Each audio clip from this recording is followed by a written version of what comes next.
Maagang kumatok si mama kasi malapit na daw pumasok yung tubig sa bahay. Sa isip-isip ko, di ko naman din mapipigilan yung ulan. Chawot! Yung mga bata daw, ginawa na din swimming pool yung sa labas ng bahay. At pagbukas ko nga ng pintuan, ito na yung bumungad sa akin. Yung mga bata, nangunguha na daw ng mga isda. Pangarap ko nga magkaroon ng resort, pero fish pan muna yung binigay. Chawot! Sabi ko nga sa kanila, dyan ko nang bayad na sila ng gate. Kasi yung iba nagsuswimming na. Hindi ko din ma-explain sa inyo kung paano nagkaroon ng isda dito sa labas ng bahay.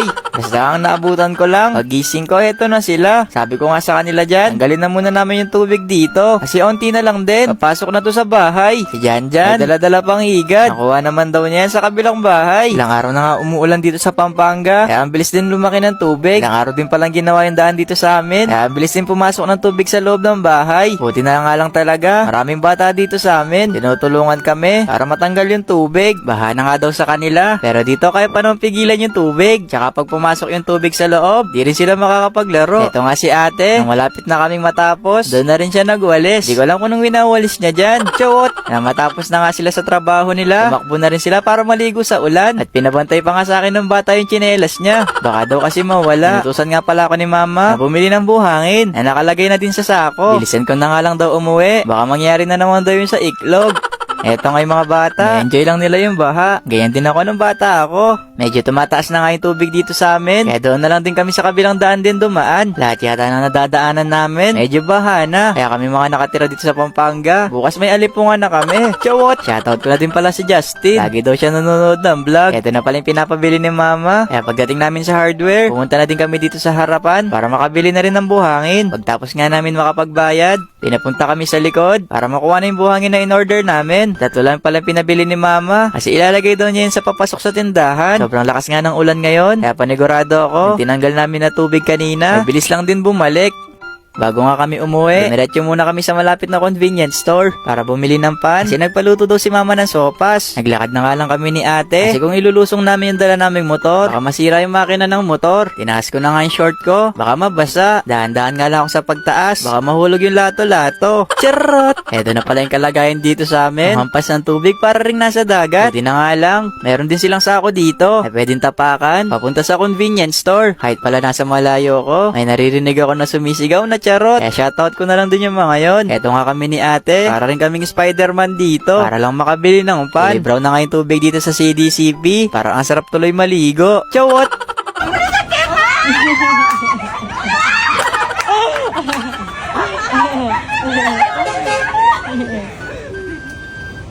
Parang kaming basang sisiw dito. Kaya gusto nga rin punasan ako ni ate. Kaya shoutout ko na lang din siya dito sa vlog. Pagkatapos nga namin makabili, uwi na din kami. Kasi baka hinihintay na ni mama yung pinapabili niya. Ayoko pa naman sa lahat. Pinapahintay si mama. Charot! Napagalitan pa nga kami dito ni ate. Kasi maling daanan daw yung dinadaanan namin. Ito daw talaga yung tamang daanan. Yun daw yung papunta. Ito naman dinadaanan ko yung pauwi. Pag uwi nga namin ni ate, naabutan namin yung mga bata. Nagtatanggal na naman ng tubig. Ginawa ko na nga din yung nabili namin kanina. Para malagay na din sa harapan ng pinto ng tindahan. Tinapakan ko lang para magpantay yung sako. Nasira nga yung isang sako. Kaya kailangan kong ilipat sa kabilang sako. Buti na nga lang talaga may mga kasama ko dito. Hindi nga kaya ng isa. Pero one for all for one naman kami dito. Chawot! Kahit tatlo na nga kami nagbubuhat dito. Sobrang bigat niya. Parang iba yata yung nilagay niya dito.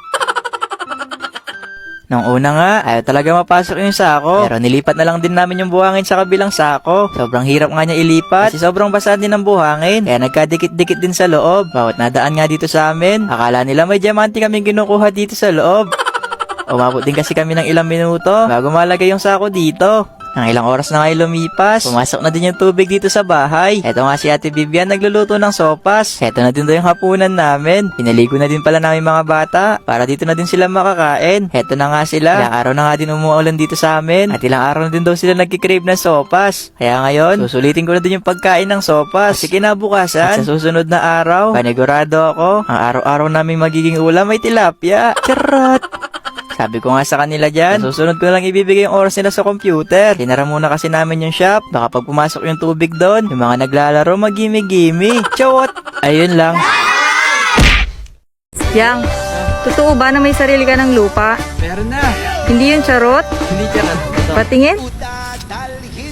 Hey!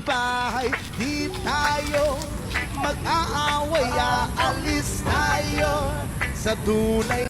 Ngayong araw nga 11 million na pala yung followers ko sa TikTok. Hindi ko alam kung anong gagawin ko ngayon. Ay, 11 million ka na pala. Marami akong ginagawa. Doon ka na lang mag-celebrate tapos magtinda ka. Sige ma.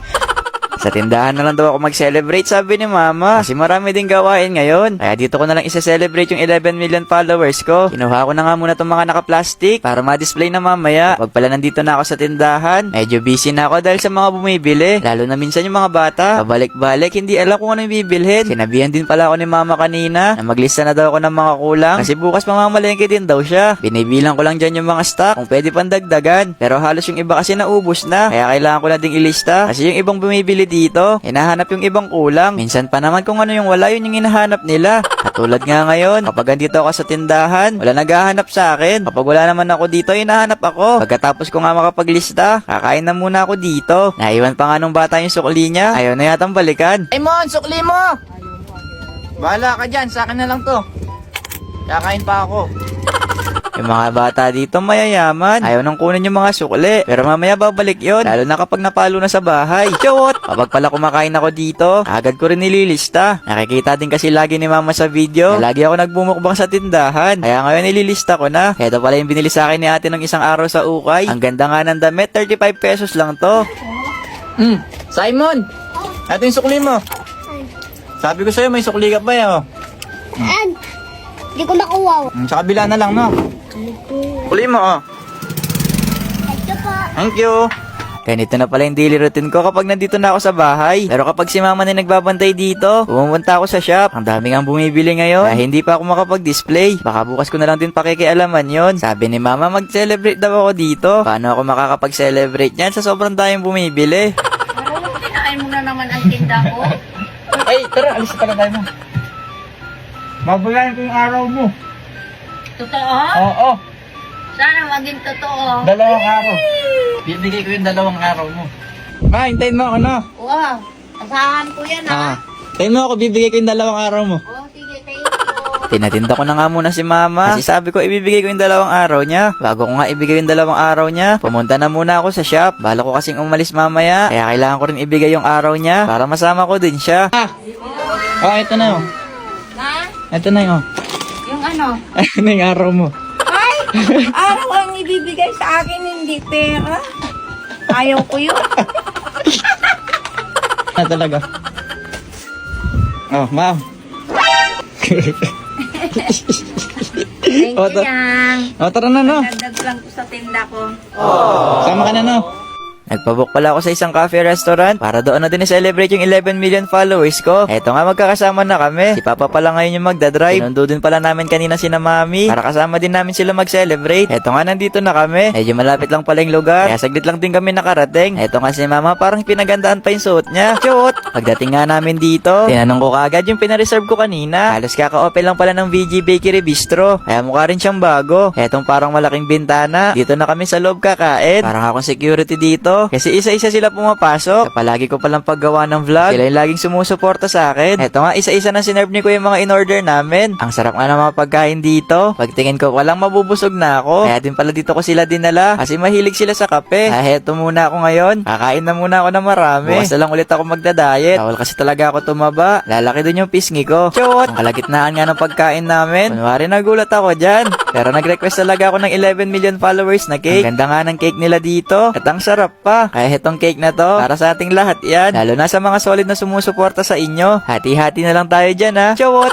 Hindi ko nga birthday ngayon, pero yung kinakanta nila sa akin, happy birthday! Ito na rin yata ang isa sa pinakamasayang celebration na nagawa ko. Pagkatapos nga nila ako kantahan, eto nga, titikman na muna natin yung cake. Isang cake nga lang yung sinabi ko, pero 3 pa talaga yung binigay. Inunahan na nga ako ni mama tsaka papa. Sila na daw unang titikim sa cake, para kunwari bagong kasal. Chawot! Sunod nga kami muna magkapatid yung tumikim sa cake. Ang sarap nga ng cake dito. Kaya heto, tikman mo na din yung 11 million followers na cake. Sa lahat nga ng kinain namin dito ni ate, ating magkapatid na muna kami. Pare close kami dito sa video, pero lagi naman kami nag-aaway. Chawot! Cheers muna tayo para sa 11 million followers. Ayun lang. Bye-bye!